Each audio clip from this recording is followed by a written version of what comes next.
Most people are unaware of how compulsive their mental habits have become on a day-to-day basis. If I zoom back to me early on in the journey, it's like a completely different operating system, how I was going about my day.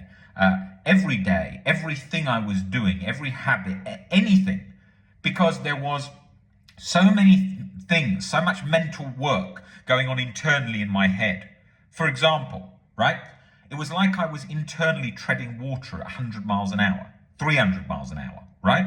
I was constantly working out, if I had done that, would I feel this? Did I feel that? How would I feel in this situation? If I felt that emotion now, this is a common one people forget. With like harm OCD, I used to constantly do something. Say I was out, I was in a bar, I had a couple of drinks, I was with friends, I was like 23, 24, and it would go, if you got angry when that person nudged you, could you therefore get angry in another situation and do something else? What happens if you'd done this? Would you have then reacted like this? So I was like trying to analyze the past feelings, future feelings, trying to put them all together and work out exactly how I would have been in every possible situation. And so it was like a layer upon layer upon layer of mental control. You've got mental control there, then you're trying to work out the next layer of mental control, then the next layer, right? And then you're trying to assess those from every different scenario.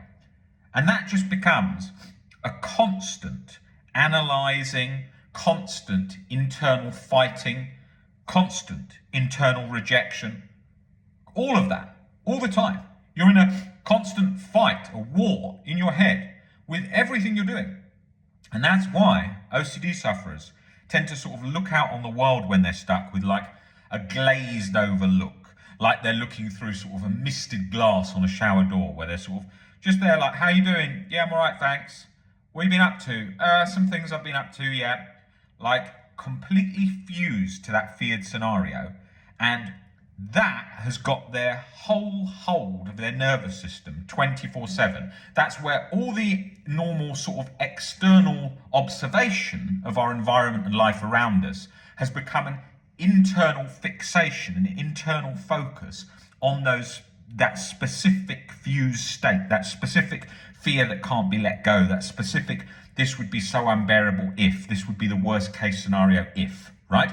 And like humans have an element of that anyway, where they're like trying to keep themselves distracted in their day because they've got certain problems going on. But the difference between having certain problems going on and this like fused state of OCD is like, the fused state of OCD is like you're taking your last gasp of breath, you know, the last bit of air. And so it's like that important there, and you're like locked in that last fragment of survival, and then that's locked on 24/7. So it's very much this kind of vicious vice that's keeping you in that cycle. So be aware of that, because what you're trying to do is you're trying to learn to be at peace with whatever. Okay, that's happening. Okay, that could happen. So what? I'll allow those things to happen. If they happen, I'll deal with it then. Oh, those things in the past, so what? I have compassion for myself even if that did. Oh, those things in the future, well, we'll see when we get there. And that is just that fused state that's trying to lock on, and it just can't. It can't get that 24/7 chronic state going. So be very aware of this. This will make a significant difference to your life when you become aware. It's like, if you look at someone who's frantic about everything, right?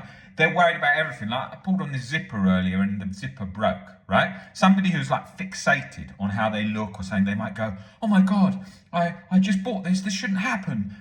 Someone's going to think this doesn't look very good. Doesn't even enter your mind when you become more accepting, because the way you see the world, you see that as not a major problem at all. And you're like, I can allow that. That's not a big issue in the scheme of things. And even with a big issue, you can reframe on it. Hey, I'm not going to be around forever, so I'm going to enjoy my current time. I'm going to live in the moment. I'm going to just do what I have control of. I haven't got control of it. My body is borrowed, right? This is like a spacesuit on this rock I'm floating on in outer space. And this body is borrowed. It's just getting me from sort of A to B through my life, and then I'm gone. Body becomes sort of space dust in the universe as we sort of as we pass away into the ground, right? So everything is borrowed. Like if you start to think like that, you're less rigidly controlled. Like your house, you don't own it, you borrow it, you're the human who's in it. So many other people probably lived in that house if you've got an old house. And so you start to see that you're less fused to it. Otherwise, people are like, that's my thing, that's my health. And then it's that fused, that fused, that fused. And we're learning to create that separation, that inner distance, which is going to tune back the nervous system and stop that chronic anxiety, self-defeating guilt cycle like you're floating in cortisol soup, as you often hear me say on this channel. So that was just some things, some sort of key points that you want to think about where you're stuck at the moment and how that can help to glide that fused state apart.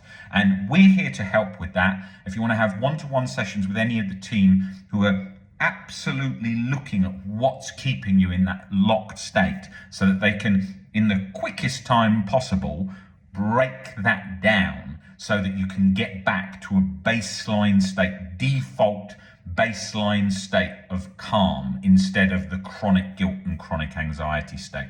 So if you want to come in to speak with one of the team, just click the WhatsApp link below and you can message us directly and we get back to you the same day and we'll get you booked in and we'll have a real look at what's going on there. And it doesn't matter if you've been stuck for 20 years, it doesn't matter what the fear is, you can get under it.